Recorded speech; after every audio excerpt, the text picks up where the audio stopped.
খুবই ভালো, সার্জারি করে সমস্যাটা বের করে দিবে। ও মাই গড, কি চমৎকার! আজকে আধুনিক টেকনোলজি আমাদেরকে একটা টিউমার শুরু থেকে বের করে নিয়ে আসছে, যেটা আগে পারতো না। মানুষ টিউমার নিয়ে মারা যেত।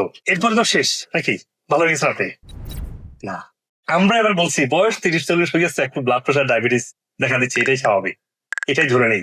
একটা সামাজিক সহজ যে প্রবৃত্তির মধ্যে আমরা যেটা আছি সেটা হচ্ছে যে ভালো আছি, খাচ্ছি, জীবনযাপন করছি, আমরা নামাজ পড়ি, ভালো কাজ করি, আমরা সামাজিক মোলাকাত মহামেলাত সবকিছু করি, তাই না?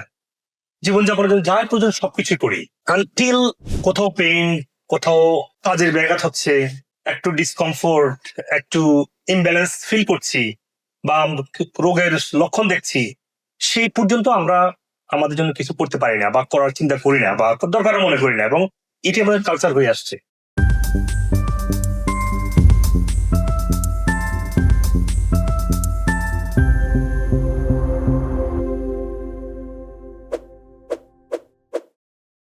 যখন আমরা অসুস্থ হব বা অসুস্থ ফিল করছি, ডাক্তার কাছে যাবো, ডাক্তার আমাকে ডায়াগনোস করবে, বিভিন্ন ল্যাব টেস্ট দিবে, তারপরে বলবে আপনার এই রোগ, আপনার এই প্রেসক্রিপশন আপনি নিয়ে যান। আমরা কিন্তু এটাই জন্য যাই যে ঠিক আমার কি রোগ হয়েছে দেখান, রোগটাকে আমি ওষুধ দিয়ে ভালো করি, থ্যাংক ইউ ডক্টর, খুব ভালো ডক্টর, আমাকে ওষুধ দিয়েছেন, কোনো সমস্যা নেই, ভেরি গুড, এটাই হয়ে আসছে। এরপরে কি আমরা একমাত্র রোগটা থেকে সুস্থ হয়ে যাই, তাই না? যেহেতু আপনার সিরিয়াস পর্যায়ে যে কোনো রোগকে ওষুধ দিয়ে কন্ট্রোল করতে হবে। সমস্যা যেখানে দাঁড়ায়, যেটা আমরা তো চিন্তা করি নাই, যে জন্য আজকে নতুন ফ্রেন্ড আসছে, ডাক্তাররা আজকে গবেষণাগুলোকে নিয়ে এসে আপনাদের জন্য সহজ করে দিচ্ছেন, সেটা হচ্ছে কি, যদি আপনি শুধু ওই ওষুধ কন্টিনিউ করেন, ওষুধের সাইড ইফেক্টে কিছু কমপ্লিকেশন তৈরি হচ্ছে, আরো কিছু নতুন রোগও দেখা দিবে। নতুন রোগ কেন দেখাবে? ওষুধ থেকে দেখা দিচ্ছে তা না, ওষুধের কোনো সমস্যা নেই, ওষুধ তো রোগটা কন্ট্রোল করছেই, রোগটা কিন্তু ভালো হয়নি। আপনার যদি একটা রোগ ভালো না হয়, ওই রোগের ইম্প্যাক্ট পুরা শরীরে থাকবে, কারণ আমাদের শরীরটা একটা ইকোসিস্টেম কাজ করে। আমাদের শরীরে আমরা যদি আমাদের একটা রোগ ভালো না করি, ওই একটা রোগ যে ইকোসিস্টেমকে যে ম্যাচড আপ করবে, সেটার জন্য আরো কিছু রোগ তৈরি হবে। ডাক্তার কাছে ডাক্তার না, আপনার তো ওষুধের ডোজটা বাড়াতে হবে, এবং আপনাদের কাছে ব্লাড প্রেশার চলে আসছে, আগে ছিল শুধু ডায়াবেটিস, আরো পরে আপনার কিডনির সমস্যা চলে আসছে, আপনাদের এখন কিডনির ওষুধগুলো খেতে হবে। তাহলে আপনি রোগ তো একটা নিয়ে গেছিলেন, এটা তো আপনি দমন না মানে পুরোপুরি রুট থেকে সুস্থ না হওয়ার কারণে আপনি আরো রোগ পেয়েছেন, ওষুধের পরিমাণ বেড়েছে, ডক্টর তো অসহায়, এত রোগ আপনার, আপনাকে এবার ওষুধ চেঞ্জ করে দিই, ওষুধ চেঞ্জ হচ্ছে, রোগ বাড়তেছে, পরিমাণও বাড়তেছে, এরপরে কি হয় না, আপনার তো টিউমার আসছে, আপনার তো এখানে হার্ট ব্লক আসছে, আপনার তো কিডনি ফেলিউর, আপনার সার্জারি করতে হবে। খুবই ভালো, সার্জারি করে সমস্যাটা বের করে দিবে। ও মাই গড, কি চমৎকার! আজকে আধুনিক টেকনোলজি আমাদেরকে একটা টিউমার শুরু থেকে বের করে নিয়ে আসছে, যেটা আগে পারতো না। মানুষ টিউমার নিয়ে মারা যেত, গেছে না? এরপরে তো শেষ নাকি? ভালো গেছে রাতে না। একটা স্টার আপনাকে ইমব্যালেন্সকে আরো বেশি বাড়াবে। এটা আপনি কদিন পর না, আপনার তো এখন এটাও ফেলিউর, আরেকটা সার্জারি, মানে একটা সার্জারির পিছনে অনেক অ্যান্টিবায়োটিক খেতে হবে আপনাকে, ইনফেকশনের প্রিভেন্ট করার জন্য বা দমন করার জন্য। এবং স্যাড পার্ট হচ্ছে, আমরা এবার বলছি বয়স 30-40 হয়ে গেছে, একটু ব্লাড প্রেশার, ডায়াবেটিস দেখা দিচ্ছে, এটাই স্বাভাবিক, এটাই ধরে নেই। যে সময়টা আমাদের দরকার ছিল, সমাজের জন্য লাইট হওয়ার কথা ছিল, আমার ছোটকাল দেখেছি কোন এক কিছু হলে ওই আমার দেখেছি, আমার নানা এক নানা ছিল, অনেক বৃদ্ধ বয়সে মারা গেছেন, মানে 110-15 হবে। তো নানা বাড়ি তো অনেক বড় নানা বাড়ি আমাদের, কি করতো, কিছু হলেই ওনার কাছে যাও। আজকে কি করে না, আজকে জোয়ানরাই সব, ইয়ংরাই সব, তরুণরাই সব, অবশ্যই তারা সব। It's not because of their credit, it's because of our disability.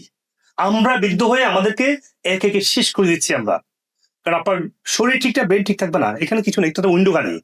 আমার শরীর মেটাবলিজম বা অন্যান্য সিস্টেমেটিক স্ট্রেংথ কেমন, তার ডিপেন্ড করছে আমার ব্রেন স্ট্রেংথ। আমরা আমাদেরকে দোষ দিই, আমরা বাচ্চাদেরকে দোষ দিই, তারা তারা কেন আজকে আমাদের উপর কথা বলে, তারা কেন আমাদের উপর ট্রাস্ট নেই, তারা আমাদের তো, আমরা ট্রাস্ট দিই না, আমরা নিজেকে ডাউন গ্রেডে নিয়ে গেছি। কিন্তু এটা কথা হচ্ছে না, আমরা দরকার ছিল মানুষ বয়স্ক হবে, আমরা লাইট অফ নলেজ পেতাম, আমরা তো light off science, light off wisdom, সেটা আমরা হতে পারিনি। সুপ্রিয় দর্শক মন্ডলী, আপনারা আপনাদের স্বাস্থ্য যে কোনো প্রশ্ন, যে কোনো পরামর্শ, যে কোনো সাজেশন আমাকে কমেন্ট সেকশনে দিবেন, আমি যথাসাধ্য দ্রুত উত্তর দেওয়ার চেষ্টা করবো ইনশাআল্লাহ। আপনাদের পরামর্শ অনুযায়ী আমি পরবর্তী ভিডিও এবং টপিক ঠিক করতে পারবো। আপনি আপনার স্বাস্থ্য সমস্যার জন্য যে কোনো বিষয়ের যে কোনো সাপ্লিমেন্ট চান, আমাদের ওয়েবসাইটে intakematch.com গিয়ে দেখবেন যে রোগভিত্তিক সাপ্লিমেন্ট বান্ডেল করা আছে। আপনি ওখান থেকে সহজেই ওয়ালমার্ট, ইবে, অ্যামাজন, যেভাবে চান আপনি সেই প্ল্যাটফর্ম থেকে কিনতে পারছেন, এবং আমরা পৃথিবীর সব জায়গায় কুরিয়ারের মাধ্যমে দ্রুত আমরা পৌঁছে দিচ্ছি, কোন ধরনের হেসেল ছাড়াই। আর যদি আপনি মনে করেন যে না, আপনার স্বাস্থ্যের অনেকগুলো সমস্যা আছে, বা কোন সাপ্লিমেন্টটা কিনবেন বুঝতে পারছেন না, এবং আপনি পৃথিবীর যে কোনো প্রান্ত থেকেই, সেটা বাংলাদেশে হোক, আমেরিকাতে হোক, যে কোনো ব্রাঞ্চে আপনারা আসবেন, আমেরিকা থেকে ট্রেন এবং আমার ট্রিটমেন্টটা পুরোপুরি ট্রেন হয়ে তারা আপনাকে এই ইন্টিগ্রেটিভ পদ্ধতি চিকিৎসাটা দিচ্ছে। তো যে কোনো সমস্যা আপনাকে এই হোলিস্টিক পদ্ধতিতে সুস্থ হওয়া দরকার হয় আপনার। অ্যাটলিস্ট 6 মাস কনস্ট্যান্ট ফলো থাকবেন, দেখবেন যে কোনো রোগ থেকে যেভাবে আজকে সায়েন্স ডিসকভার করছে যে রুট কজ থেকে সুস্থ হওয়া সম্ভব। আপনাকে 24 ঘন্টা আপনি ডক্টরের সাপোর্ট পাচ্ছেন। আমি যদি আমেরিকাতে আছি, বাংলাদেশে আমার নামে অনেক পেজ তৈরি করে অনেক রং ভিডিও বানায় আমার বিরুদ্ধে, আর আমেরিকাতে বসে আমাদের এগুলো কন্ট্রোল করা সম্ভব না। সেজন্য আপনার পেজগুলো অ্যাভয়েড করে এই জন্য লাইক সাবস্ক্রাইব করে রাখুন। আমেরিকার নাম্বার 1 সাপ্লিমেন্ট, সত্যিকারের ডক্টর গাইডলাইন এবং এভিডেন্স বেস হেলথ টিপস গুলো আপনি এখানে পাবেন ইনশাআল্লাহ। আল্লাহ হাফেজ। আসসালামু আলাইকুম ওয়া রাহমাতুল্লাহি ওয়া বারাকাতুহু। আমি গত 3 মাস আগে এখানে প্রথমে আসছিলাম। আমার শারীরিক অনেক সমস্যা ছিল, থাইরয়েডের প্রবলেম, আপনার আর্থ্রাইটিসে আক্রান্ত, পেইন মাথা থেকে পায়ের নখ পর্যন্ত, আর আপনার গ্যাসের প্রবলেম ছিল, শ্বাসকষ্ট ছিল। আলহামদুলিল্লাহ আমি সব ট্রিটমেন্ট নিয়েছি, এখন নিচ্ছি নিয়মিত। আর আলহামদুলিল্লাহ আমি আগে থেকে অনেক বেটার ফিল করতেছি। পেটে ব্যথা, বমি, পাতলা পায়খানা, খাবার দাবার কোনো রুচি ছিল না, ও শরীরে উঠতো না। পরে যখন আমরা স্যারের ঠিকানাটা পেলাম, আসলাম, সেমিনার করলাম, জানলাম, বুঝলাম, তাতে আপনি সুস্থ আছে আলহামদুলিল্লাহ। ডায়াবেটিস আমার আলহামদুলিল্লাহ এখন লেভেলে একদম 4.1 এখানের জন্য ফেথফুল। আমি দোয়া করি, এখানে সবাইকে দোয়া করি যে এখানে যে সিস্টেমটা, এই সিস্টেমটা আমার মনে বিশ্বের কোথাও আছে কিনা জানি না, এটাই সবচেয়ে প্রথম টাইম আমি দেখলাম আর কি, একটা রোগীকে সুস্থ করে এখান থেকে বাইর করে। আশানুরূপ অনেক কথাবার্তা উনি বলেছেন, বা বলেছেন যে আল্লাহ চাহিত অনেক কিছু, তারপরে উনি যে ট্রিটমেন্ট দিয়েছেন, তো সবগুলো মিলে আসলে আমার প্রথমে রিপোর্ট দেখে আমার নিজেরই আসলে বিশ্বাস হচ্ছিল না যে ও কি কখনো সম্ভব হবে কিনা। এখন আল্লাহর রহমতে আমি এই মাসে কনসিভ করেছি। ওনার লোয়ার অ্যাবডোমেনে বহু পেইন ছিল, অনেক অনেক ব্যথা ছিল।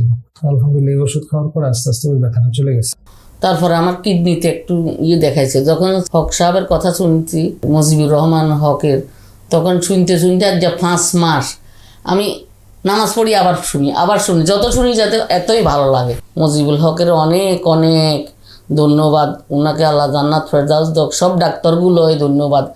যখন ধরা পড়ে গলব্লাডার স্টোন, অনেকগুলো ডক্টর দেখিয়েছি, সবাই বলেছে এটা সার্জারি করতে হবে, সার্জারি ছাড়া কোনো ওয়ে নেই। তখন আমি পুরো ভেঙে পড়ি যে এত অল্প বয়সে আমি আমার গলব্লাডার কেটে ফেলে দিব, এটা কেমন একটা বিষয়। এরপর আমি ইউটিউব অনেক ঘাটাঘাটি করে হক স্যারের একটা ভিডিও পাই। ওই ভিডিও দেখে আমি আমেরিকান ওয়েলনেস সেন্টারের ঠিকানা জোগাড় করে এখানে আসি। এরপর মাহমুদা ম্যামের আন্ডারে গলব্লাডার ফ্ল্যাশ করি, আর 2বার ফ্ল্যাশের পরে আমার এত পাথর বের হয়েছে, আমি নিজে দেখে অবাক হয়ে গেছি যেগুলো আমার ভিতরে ছিল। সাথে আরো অনেক টক্সিনস বের হয়েছে। যখন আমি এমনি অনেক ডাক্তার দেখাইছি, ওষুধ খেয়েছি, কিন্তু কোনো কাজ হয়নি।